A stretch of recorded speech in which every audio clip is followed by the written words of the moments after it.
and welcome to Teesside News with me, Freya Radford. And me, Emily Layton. And now, today on the front cover of the Evening Gazette is Mum's gun terror. And what's been happening with this story, Emily? Well, a young family in South Bank have been left very shaken after a gunman has been firing at their front door.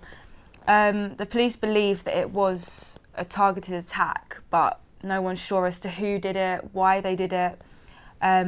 And so it wasn't until the neighbour actually came outside, the neighbour's husband came outside, that they realised that someone had been shooting at this house. Yeah, that's right. All the neighbours just believed that someone was letting off fireworks. It wasn't until one neighbour kind of realised this is too loud, went outside, went to have a look and discovered all the bullet holes in the front door. And so the person who's shot at the house is still on the loose? Yep, still on the loose. No one knows who did it, why they did it. So. Well, if anyone has any information, if they would please come forward, that would be much appreciated. Please let us know. Now, in other local news, a student of Teesside University has been discovered dead on campus. To tell you more about this tragic ordeal, we have Kirsty Parish on the scene. Over to you, Kirsty. Thank you, Freya. Yes, this is a tragic loss for the university. Here with me is Dr. Poirot to tell us more about this investigation. Yes, well, we have found evidence as to what the murder weapon may be, but I'm afraid we cannot disclose that information so early on in the case. As you can see behind me, my team are doing whatever they can to discover the murderer and hopefully enforce justice. And we have informed the victim's parents, and we can reveal that his name is Jordan Robinson. Thank you very much. I'm here with a close friend who witnessed it all. Now, Callum, I must ask you a question. What did you see?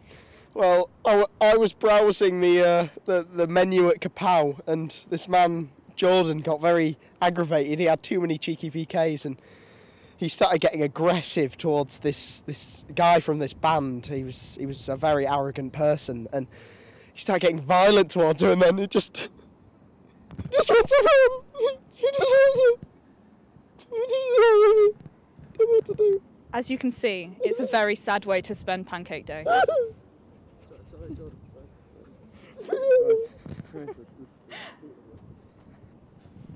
Back to you, Freya. Thank you for that, Kirsty. On to other news. Whitney Houston's funeral took place over the weekend. Bobby Brown dramatically walked from his former wife's funeral service. The pop star, 43, left with his 9-person entourage at the beginning of the service, which took place in Newark, New Jersey. He later explained in a statement how badly him and his family were treated by security and even prevented from seeing his daughter during the service. Our thoughts go out to the family. We now have Chris Prow, an expert in sports relations, talking to us about the latest in the UK sports.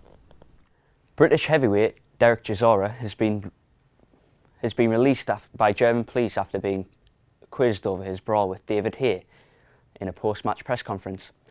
Chisora was arrested over his part in the brawl and his alleged threat to shoot Hay. He was later released without charge. It's been a delightful weekend of sport in the North East, with Newcastle and Middlesbrough not in action. All attention turned to Sunderland, who achieved a fantastic 2-0 victory in the FA Cup over a struggling Arsenal side. Fabianski, and it took a deflection in off Scalacci, but try taking that away from Kieran Richardson. It's his goal. Sunderland lead. He's got support now from Gardner and McLean. Larson arriving. It's Larson. It's gone in. It was good news for Hartlepool as well, who hammered Notts County 3-0. A victory which ended in Notts County manager Martin Allen being sacked. Hartlepool now go on a 6-game unbeaten run and move up to 9th in League One. In other news, things got worse for Darlington, who suffered yet another defeat. This time to Alfreton Town. Darlington are without a win in 6 games, and relegation is looking increasingly likely. That's all for sport. Back to you, Freya. Thank you, Chris. Today we also have Jay Musa, a well-known film critic, to tell us about a film. Safe House is the latest Hollywood blockbuster. Lowly CIA agent Matt Weston is handed the job of looking after fugitive agent Tobin Frost in a safe house in South Africa. But when the building is attacked, Weston finds himself on the run. With Frost planning his own escape, he has to hold on to his prisoners while also protecting them both from armed killers. Let's take a look. That's Tobin Frost.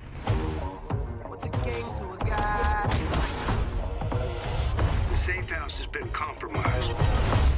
We're leaving. Frost is the most dangerous man alive. I'm not your only enemy tonight. You're not gonna get in my head. I'm already in your head. Safe house. Theaters February 10th. Exciting stuff.